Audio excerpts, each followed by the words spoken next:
शहर बुगदाद से कुछ फासले पर एक छोटी सी बस्ती थी, जहां एक बूढ़ा शख्स अपनी आखिरी जिंदगी के दिन गुजार रहा था। वो एक खामोश और आजिज लेकिन दाना इंसान था। उसके 5 बेटे थे।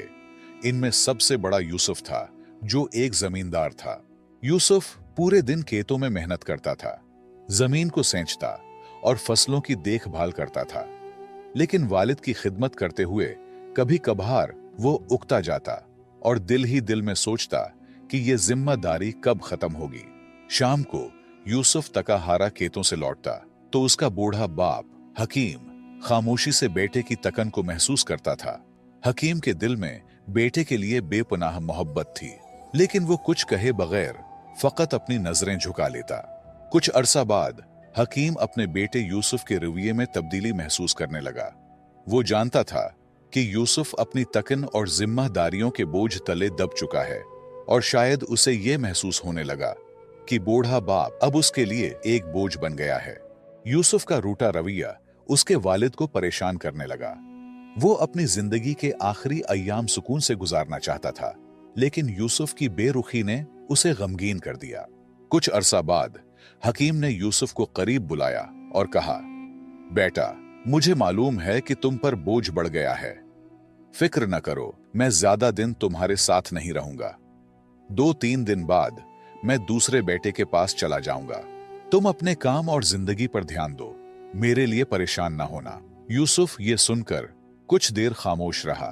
दिल में निदामत की हल्की सी लहर उठी, मगर उसके लबों पर कोई सख्त या रोकने वाले अल्फाज न आए। कुछ दिन गुजारने के बाद बूढ़ा हकीम यूसुफ के घर से निकलकर दूसरे बेटे फारूक के पास चला गया, जो एक कामयाब ताजिर था और माल व दौलत की कमी न थी। बूढ़ा बाप फारूक के घर रहने लगा, लेकिन फारूक का रवैया भी काबिल अफसोस था।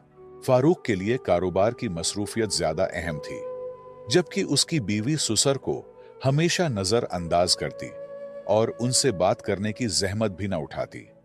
हकीम दिन भर खामोशी से एक कोने में बैठा रहता, दिल में अपने बेटों की बदलती हुई मोहब्बत का गम लिए, मगर अपनी तकलीफ को कभी जुबान पर न लाता। बूढ़े हकीम का वक्त गमों के साथ गुजर रहा था। एक दिन फारूक ने अपने बीवी के बातों में आकर वालिद से कहा, बाबा, आपको मेरे साथ कारोबार में मदद करनी चाहिए, ताकि आपकी मौजूदगी का मुझे भी कुछ फायदा हो। यह सुनकर बूढ़ा हकीम खामोश रहा। उसकी झुकी हुई कमर, कमजोर हाथ और तका हुआ जिस्म इस बात की गवाही दे रहे थे कि वो अब किसी भी मेहनत के काबिल नहीं रहा।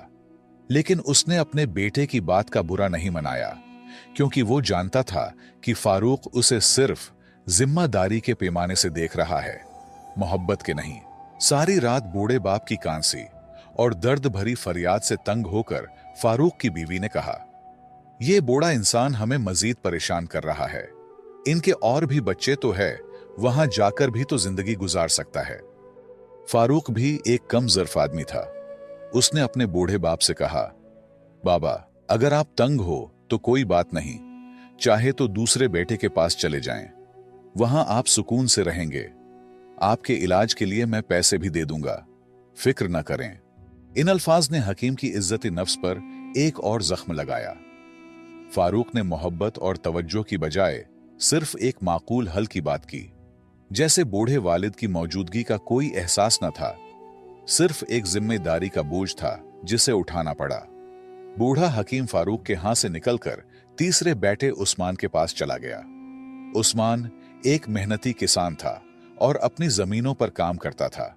उसने अपने वालिद का एहतराम किया, लेकिन उसके पास भी ज्यादा वक्त नहीं था। वो दिन भर खेतों में मसरूफ रहता और शाम को घर आकर बीवी बच्चों के साथ वक्त गुजारता।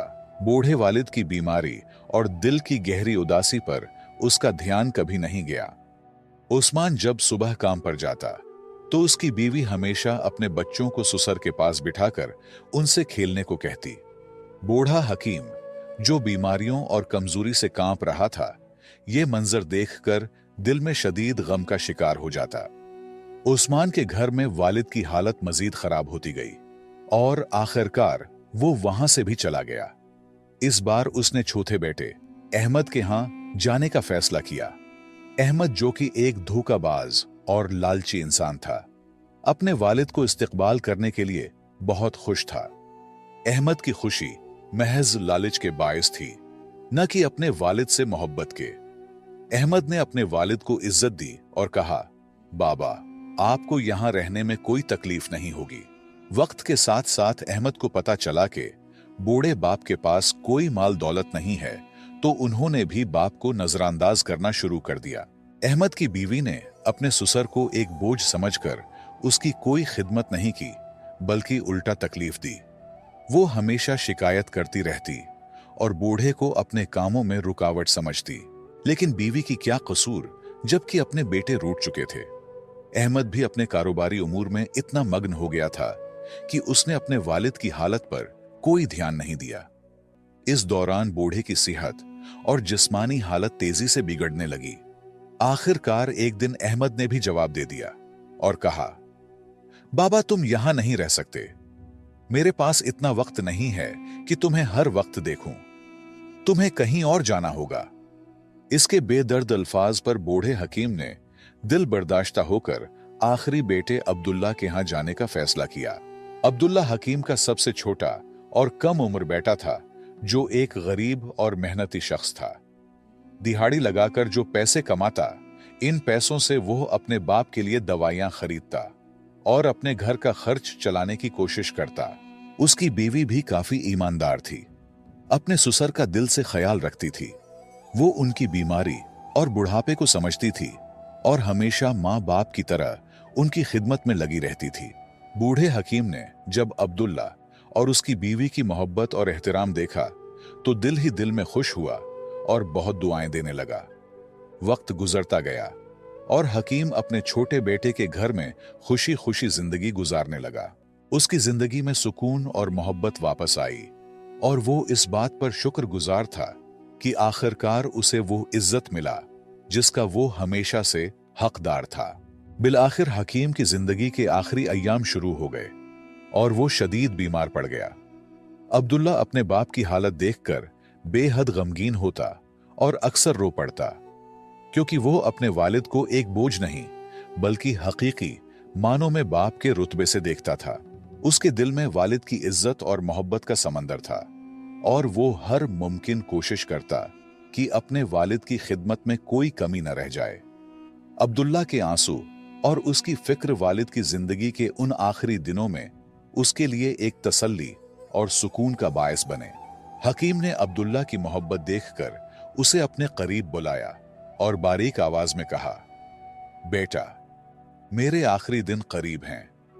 मेरी सांसें अब गिनती की रह गई हैं, लेकिन अल्लाह तुम्हें हमेशा खुश और आबाद रखे, जिस तरह तुमने मेरी खिदमत की और मेरा दिल जीता। अब्दुल्ला ने गमगीन लहजे में जवाब दिया, बाबा, अल्लाह न करे कि आप हमें छोड़कर चले जाएं। आपके बगैर हम कैसे जी सकेंगे। हकीम ने मुस्कुराते हुए कहा, बेटा, ये तो हक का रास्ता है। हर शय को फना होना है। मुझे भी अपने खालिक हकीकी के पास जाना होगा। अब्दुल्ला ने गमगीन लहजे में कहा, बाबा, क्या आप मुझसे खुश हैं? मैं वो खिदमत नहीं कर सका जिसके आप हकदार थे। मेरी बीवी भी कम अक्ल है, लेकिन अगर आपके दिल में कोई गिला शिकवा है तो हमें जरूर बताएं और अपना गम हल्का कीजिए। हकीम ने गहरी सांस ली और अब्दुल्ला को कहा, बेटा, एक आखिरी बात है जो मैं तुमसे कहना चाहता हूं और यह एक बड़ी अमानत है। मैंने अपनी जिंदगी में तुम पांचों बेटों का इम्तिहान लिया, लेकिन इस आजमाइश में सिर्फ तुम कामयाब हुए। बेटा, मेरे मरने के बाद तुम बगदाद की फुलां गली में जाबिर नाम के एक बूढ़े शख्स के पास जाओ। उसे मेरा नाम लेकर कहना कि हकीम वफात पा चुका है और वो अमानत जो मैंने उसके पास रखी थी वो तुम्हें दे दे। हकीम ने अब्दुल्ला के कंधे पर हाथ रखकर कहा, जो अमानत दे वो तुम्हारे लिए है। उसे अपने बीवी बच्चों की जिंदगी बेहतर बनाने के लिए इस्तेमाल करना। ये मेरा तुम्हारे लिए आखिरी तोहफा होगा और याद रखना, बाकी बाइयों को कुछ भी ना देना। और बिलाखिर हकीम इस दुनिया से रुखसत हो गया। हकीम की वफात का गम अब्दुल्ला के दिल पर बिजली बनकर गिरा। उसकी आंखें आंसुओं से भरी हुई थीं और दिल में एक बेपनाह खालीपन था। उसकी बीवी भी शिद्दती गम से रोने लगी। क्योंकि उसने हकीम की खिदमत दिल से की थी और उनका एहतराम किया था। अब्दुल्ला ने खुद पर काबू पाते हुए अपने भाइयों को खबर दी और उन्हें जनाजे में शिरकत की दावत दी। सब भाई जो कभी अपने वालिद को बोझ समझते थे, अब जनाजे में शरीक हो गए। अब्दुल्ला, जो हमेशा ईमानदारी और मोहब्बत का पैकर रहा, ने भाइयों से कहा, बाबा जान ने मुझे एक अमानत सौंपी थी। मुझे यकीन है कि वो कोई कीमती खजाना होगा, लेकिन इसमें सब भाइयों का हक है। हालांकि बाबा ने उसे सिर्फ मेरे लिए वसीयत की थी। भाई, जो दिल में कहीं ना कहीं लालच रखते थे, फौरन बोले, अब्दुल्ला, जाओ और अमानत ले आओ। फिर उसे हम पांचों भाइयों में तकसीम कर देना ताकि सबको बराबर हिस्सा मिले। अब्दुल्ला ने ठीक वैसा ही किया जैसा उसने कहा था। वो बगदाद जाकर अमानत ले आया। जब उसने संदूक खोला तो वो हैरत में पड़ गया। संदूक में बगदाद के मशहूर बाजार के कई कीमती दुकानों के कागजात, जवाहरात जो उसकी मां के थे, और बहुत सी अशरफियां मौजूद थीं। अब्दुल्ला ने अपनी दियानतदारी का सबूत देते हुए सब भाइयों को उनका हक दिया और खुद अपने हिस्से पर किनायत की।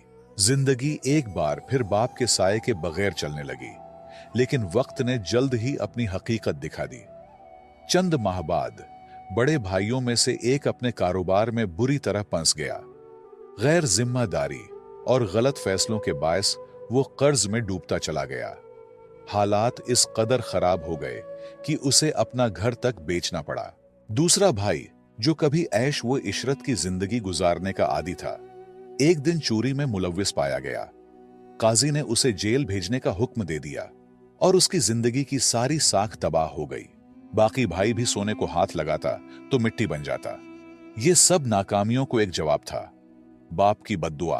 दूसरी तरफ अब्दुल्ला ने अपनी मेहनत से बगदाद में कारोबार शुरू कर दिया।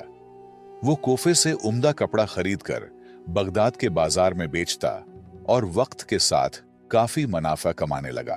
उसकी ईमानदारी, बाप की दुआ और मुस्तकिल मेहनत ने उसे तरक्की की राह पर डाल दिया। यहां तक कि वो अपने बाकी भाइयों की फिरोख्त करदा दुकानें खरीदने लगा और आहिस्ता आहिस्ता पूरे बाजार का वाहिद मालिक बन गया। जो भाई कभी खुद को दौलतमंद समझते थे, अब वक्त के मारे हुए अब्दुल्ला के दर पर सवाल करने आ गए। अब्दुल्ला, जो एक रहम दिल और मुशफिक इंसान था, उनकी मदद करता और उन्हें खाली हाथ वापस न जाने देता। उसका यह रवैया उसके वालिद की सिखाई हुई अखलाकियात का अक्खास था। फिर वो दिन आया जब अब्दुल्ला ने बगदाद के तरक्की याफ्ता इलाके में एक बड़ा घर खरीदा और अपनी बीवी और बच्चों के साथ एक खुशहाल जिंदगी गुजारने लगा। वो जिंदगी के उस मोड़ पर भी अपने वालिद की दुआओं और तालीमात को नहीं भूला। एक दिन वो अपने वालिद की कब्र पर फातिहा पढ़ने गया। कब्र के सामने खड़े होकर उसने कहा, बाबा, आपकी दुआओं ने मुझे बगदाद का अमीर बना दिया, लेकिन आपके साये की महरूमी ने मुझे गमगीन कर दिया। अल्लाह ताला आपको जन्नत में आला मकाम अता फरमाए। मुअज़्ज़ज़ दोस्तों, इस कहानी से हमें 3 कीमती असबाक मिलते हैं। नंबर 1, वालिदैन की जिम्मेदारी है कि वो अपने बच्चों की बेहतरीन तरबियत करें ताकि वो बाद में न सिर्फ उनका सहारा बने बल्कि जिंदगी की मुश्किलात का सामना भी हिकमत और सब्र से कर सकें। नंबर 2, एक बेटे के तौर पर वालिदैन को कभी बोझ न समझे, क्योंकि वक्त का पहिया घूमता है और कल आप खुद इसी मकाम पर हो सकते हैं जहां वालिदैन आपसे मोहब्बत और तवज्जो की उम्मीद करते थे। नंबर 3, वालिदैन के साथ मोहब्बत, इज्जत और अच्छा रवैया इख्तियार करना न सिर्फ आपके मुस्तकबिल को रोशन करता है बल्कि आखिरत में भी बेशुमार इनामात का बायस बनता है। वालिद चाहे जैसे भी हो, उनकी खिदमत बेटे का फर्ज है, क्योंकि उनकी दुआएं ही आपकी जिंदगी का सबसे बड़ा सरमाया हैं। मुझे उम्मीद है आपने इस कहानी से बहुत कुछ सीखा होगा।